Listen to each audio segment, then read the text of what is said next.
Good news para sa ating mga kababayang welder na gustong makapunta ng Canada. Thousands of jobs for welders are expected to open up in the country within the next 2 years. This report from Rowena Papasin.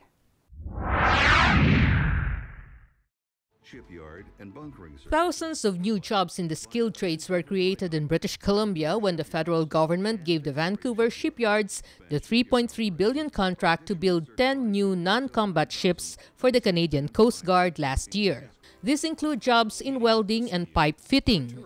Anticipating a possible shortage of qualified tradesmen, the Canadian Welding Bureau accredited test centers in the Philippines to screen well-trained welders. The welders that we are training in Canada right now are not sufficient to fill that vacuum.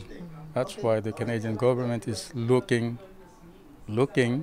of hiring temporary workers from outside. And right now, the Philippines is very favorable place to hire welders.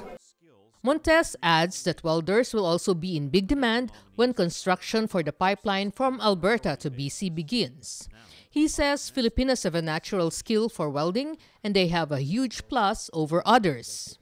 The advantage of the Filipinos is because they can understand and they can read and comprehend the standards. And when they come here, it's easy for the Canadians to give them instructions because instructions is a safety issue.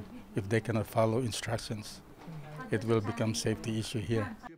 Montes says a skilled welder can earn from $50 plus per hour.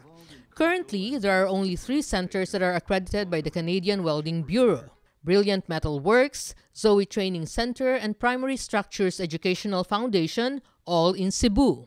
Those who pass the test here can get a welding card that is valid anywhere in Canada. With these developments, the Philippine Labor Office is confident that Canada will continue to hire more temporary foreign workers despite charges that the program is stealing jobs away from Canadians. There will always be a need for temporary workers in Canada.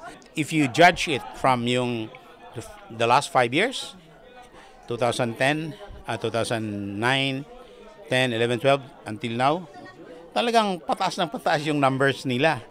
Canada-wide and Western Canada also, no? Especially, again, Alberta. No?